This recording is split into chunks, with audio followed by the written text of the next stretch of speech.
చిన్న వీడియో వచ్చేసి సప్త శనివారాల వ్రతం, 7 జన్మల పుణ్యఫలం. 7 వారాల వెంకన్న స్వామి వ్రతం అనేది 7 జన్మల పుణ్యఫలం.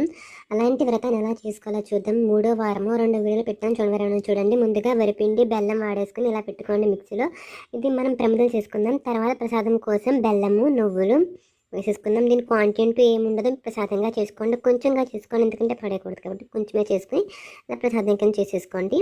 అలా ఉండ కింద చేసేసుకుని దేవుడి కాడ పెట్టేద్దాం. ఉపవాసం ఉండాలి, అలాంటి ఉపవాసం ఉంటే ఉండొచ్చు, అది మీ ఇష్టం అనమాట. ఉపవాసం అయితే ఉండవలసిన లేదు, మేమైతే ఉండము. అదే చేయి కూడా వాష్ చేసుకుందాం. తర్వాత ప్రమిదలు చేయాలి, ఎందుకంటే నువ్వులు అనేది అంటుకోకూడదు. ఇంకా విషయం ఏంటంటే, ముందు ఇలా చేసుకునే వాళ్ళు ఎవరైనా ఉంటే ఫస్ట్ ప్రమిదలకి చేసేసిన తర్వాత ప్రసాదం చేయండి. నువ్వులు అనేది అంటుకోకూడదు కాబట్టి దీపానికి. ఈ విధంగా మనం చిన్న కింద ప్రమిదలు పెట్టుకోవాలి. ప్రమిదలు అరిటాకులు కానీ తమలపాకులు కానీ పెట్టుకోవచ్చు. కింద ఒట్టి ప్రమిద మాత్రం పెట్టకండి, అలా పిండి ప్రమిదలు ఇలా పెట్టుకోవాలి. చూసారు కదా, ఇలా మొత్తం ప్రమిదల కింద చేసేసుకుని బొట్లు పెట్టేసుకుందాం.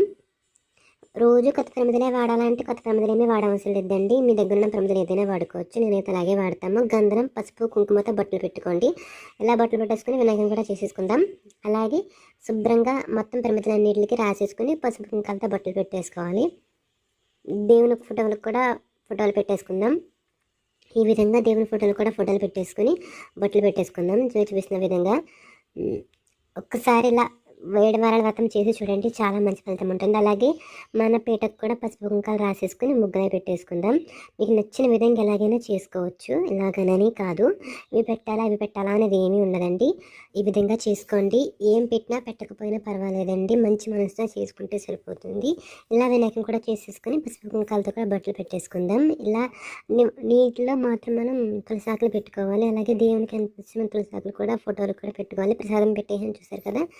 ఇప్పుడు ఈ విధంగా ప్రమిదలు పెట్టేసుకుందాం. ఇలా 7 ప్రమిదలు పెట్టుకుని, నేను గుమ్మడి వాడుతున్నాను, మీరు ఏ ఒత్తులైనా వాడుకోవచ్చు. ఈ విధంగా ఫస్ట్ వినాయకుడు పూజ చేసేసుకుని అలా వినాయకుని కూడా దూపం చూపించేసి ప్రసాదం కూడా పెట్టేసి అక్షంతలు వేసేద్దాము.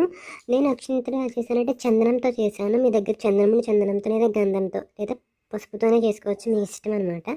ఇలా ప్రమిదలు అంటుకోవట్లేదు అంటే ఒత్తులు ఏం చేయాలంటే కర్పూరంతో ఒత్తిని కొంచెం నలిపితే బాగా అంటుకుంటుంది. ఇప్పుడు గోవిందనామాలతో ఆ శ్రీనివాసుని గోవిందనామాలతో పూజించుకుని తర్వాత దేవుని దండం పెట్టుకుని సంకల్పం పచ్చకర్పూరం ఉంటే పచ్చకర్పూరం కూడా వేసుకోండి, చాలా మంచిది. వినాయక స్వామి వారికి ఎంతో ఇష్టం. ఇప్పుడు సంకల్పం చెప్పుకుని మనసులో కోరికని చెప్పుకొని ఆ పువ్వుతో సహా అక్కడ వేసేసుకోవాలి అక్షింతల పువ్వులు.